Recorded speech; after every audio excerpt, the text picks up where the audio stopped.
Selamat datang lagi di sesi deep dive kita. Kali ini kita bakal ngupas soal analisis biaya relevan ya untuk keputusan jangka pendek. Ini sumbernya udah lumayan banyak nih dari Anda, ada analisis, catatan akuntansi manajemen, wah lengkap lah pokoknya. Nah, misi kita hari ini simpel aja. Gimana caranya kita bisa nangkap inti biaya relevan ini dengan cepat? Terus yang paling penting, gimana konsep ini bisa jadi semacam senjata rahasia buat Anda para manajer gitu, buat nyaring informasi biar keputusan jangka pendeknya lebih pas, lebih untung. Oke, siap ya? Kita bongkar bareng-bareng. Siap. Tepat sekali. Di dunia bisnis sekarang yang geraknya cepat banget ini, bisa ambil keputusan jangka pendek yang cerdas itu, krusial banget. Ini bukan cuma teori loh, ini soal gimana caranya biar profit tetap terjaga. Sip, kita mulai dari yang paling dasar dulu nih. Kadang istilah relevan ini agak, bikin bingung juga. Sebenarnya biaya relevan itu apa sih kalau buat di lapangan gitu? Oke, jadi gini, secara praktis ya, biaya relevan itu biaya masa depan yang bakal beda hasilnya tergantung kita pilih yang mana. Ada dua ciri penting nih. Pertama, dia harus biaya masa depan. Jadi apa yang udah kejadian, udah lewat, ya udah lupakan aja. Itu nggak ngaruh lagi buat keputusan ke depan. Kedua, dia harus biaya diferensial. Maksudnya, jumlahnya itu beda antara pilihan A sama pilihan B. Kalau biayanya sama aja mau milih A atau B, ya ngapain dipusingin kan? Itu nggak relevan buat milih A atau B. Jadi ini tuh kayak filter gitu, buat misahin mana data biaya yang beneran penting, mana yang cuma noise aja. Oke, jadi kata kuncinya masa depan sama berbeda ya. Ini menarik nih soalnya sering banget kita malah lihat semua angka kan. Terus gimana dong sama sunk cost atau biaya hangus? Tadi Anda bilang melupakan aja tapi kayaknya susah gitu loh ngebaikan duit gede yang udah keluar. Ya. Sunk cost ini emang jebakan psikologis yang umum banget. Intinya, itu biaya yang udah kejadian di masa lalu. Titik. Mau kita ambil keputusan A atau B sekarang, uang itu udah hilang, nggak bisa balik lagi. Contohnya gampang. PT ABC 2 tahun lalu beli mesin katakanlah $50.000. Sekarang nilai bukunya tinggal $40.000. Nah, pas mereka mikir mau beli mesin baru nih, angka 50.000 sama 40.000 itu sama sekali nggak ada hubungannya. Nggak relevan. Yang penting itu ya biaya mesin baru nanti berapa, manfaatnya apa. Kalau kita kejebak sama sunk cost, nah itu namanya sunk cost fallacy. Itu kayak kita terus-terusan nambahin air ke ember bocor cuma karena udah terlanjur basah kuyup. Bahaya banget itu. Terus gimana kalau opportunity cost atau biaya peluang? Ini kan sering disebut juga tapi kadang rasanya abstrak gitu ya, soalnya nggak nongol di laporan laba rugi.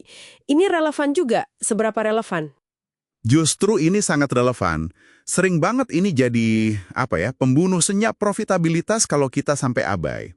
Gampangnya, biaya peluang itu nilai manfaat dari pilihan terbaik lain yang kita lepas pas kita milih sesuatu. Contohnya di catatan Anda tuh PT Mekanika Jaya, mereka bisa pilih Project X, untungnya 30 juta. Atau Project Y, untungnya 35 juta. Nah, kalau mereka akhirnya pilih Project X, biaya peluangnya ya 35 juta itu. Potensi untung dari Project Y yang hilang. Wah, tunggu dulu. Jadinya, kalau dihitung bersih, milih proyek X itu malah bikin mereka rugi 5 juta dibanding kalau milih Y kan? Jadi, ya, ini biaya relevan yang penting banget, meskipun nggak kelihatan di pembukuan biasa. Jadi, meskipun nggak ada transaksi uang keluar langsung, ini tetap biaya yang nyata ya. Terus gimana manajer bisa yakin ngitungnya benar? Kan nggak ada invoice-nya gitu. Nah, itu pertanyaan bagus. Emang perlu analisis yang hati-hati. Kuncinya itu kita identifikasi dulu alternatif terbaik lainnya yang realistis tipe apa. Terus kita hitung, kita kuantifikasi manfaat yang bakal hilang dari situ. Ini bukan nebak-nebak ya, tapi berdasarkan estimasi pendapatan atau penghematan biaya yang masuk akal lah dari alternatif yang nggak kita pilih itu. Oke, ini mulai kebayang nih gambaran besarnya. Sekarang gimana kalau kita lihat cara kerjanya di keputusan beneran? Prinsip-prinsip tadi fokus ke biaya masa depan yang beda, abaikan sunk cost, hitung opportunity cost, gimana terapinya? Mungkin contoh membuat atau membeli make or buy yang sering ada di analisis Anda itu. Oh tentu, make or buy ini klasik banget. Intinya kan kita bandingin aja biaya relevan kalau kita bikin sendiri komponennya, sama biaya relevan kalau kita beli dari luar. Nah, biaya relevan bikin sendiri itu biasanya apa aja? Ya, bahan baku langsung, tenaga kerja langsung, overhead variabel, terus hanya biaya tetap yang bisa kita hindari kalau kita beli dari luar. Misalnya gaji supervisor khusus lini produksi itu. Ini kita bandingin sama harga beli dari supplier. Oke. Kita pakai contoh PT ABC sama komponen Z tadi ya. Misal, biaya relevan bikin per unit itu 18.000. Terus harga beli dari luar 19.000. Kalau lihat sekilas kan, wah mending bikin sendiri dong, lebih murah 1.000. Iya, kelihatannya gitu. Tapi, nah ini dia, opportunity cost sering masuk di sini. Gimana kalau ternyata fasilitas pabrik yang dipakai buat bikin komponen Z itu sebenarnya bisa disewain ke orang lain? Katakanlah dapat 20 juta setahun, kalau kita nggak pakai karena komponennya beli. Nah, potensi pendapatan sewa 20 juta ini jadi biaya peluang kalau kita milih membuat. Kalau PT ABC butuhnya 10.000 unit setahun, berarti biaya peluang per unitnya kan Rp2.000. 20 juta dibagi 10.000 unit. Biaya peluang ini harus ditambahin ke biaya membuat tadi. Jadi total biaya relevan membuat sekarang 18.000 plus 2.000 sama dengan Rp20.000 per unit. Nah loh, sekarang jadi lebih mahal kan daripada beli yang cuma 19.000? Wah iya juga ya. Jadi bisa kebalik total gitu keputusannya cuma gara-gara ada opportunity cost. Betul. Ini maksa kita mikir lebih luas. Nggak cuma biaya produksi langsung aja, tapi gimana penggunaan sumber daya kita secara keseluruhan.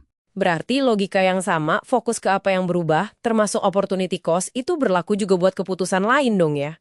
Kayak terima pesanan khusus harga diskon, gitu-gitu. Benar sekali. Prinsip dasarnya sama persis buat macam-macam keputusan jangka pendek. Terima atau tolak pesanan khusus, lanjutin atau stop lini produk, olah produk lebih lanjut atau jual aja sekarang. Pokoknya selalu tanya, biaya sama pendapatan tambahan yang bakal muncul dari pilihan ini apa? Manfaat yang hilang, opportunity cost, apa? Biaya masa lalu yang harus diabaikan, sunk cost, apa aja? Itu aja intinya. Oke, jadi kalau kita simpulkan nih, buat Anda yang lagi dengerin, artinya apa sih semua ini?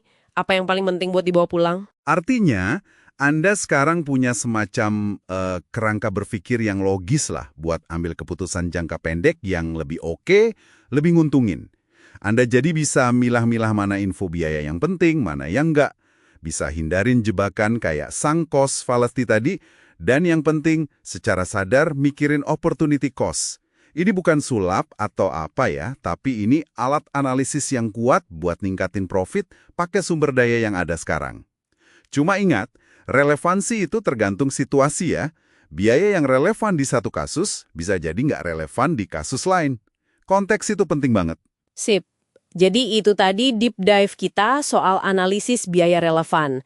Kuncinya ternyata di biaya masa depan yang beda, pentingnya kita tutup mata sama biaya hangus, dan peran krusial si biaya peluang yang sering ngumpet ini ya. Intinya sih gimana bikin pilihan yang lebih cerdas hari ini, biar hasilnya lebih bagus besok. Betul. Nah, sebagai penutup nih, mungkin ada satu hal buat Anda renungkan. Analisis biaya relevan ini kan ngasih dasar angka yang kuat ya, kuantitatif. Tapi, di lapangan nanti, seberapa besar sih bobot yang sebaiknya kita kasih ke faktor kualitatif? Misalnya, gimana dampaknya ke semangat karyawan? Atau hubungan jangka panjang sama supplier? Atau citra merek kita? Terutama kalau misalnya, angkanya nunjuk ke satu arah, tapi kok intuisi kita atau strategi jangka panjang kita bilang arah sebaliknya? Nah, itu gimana?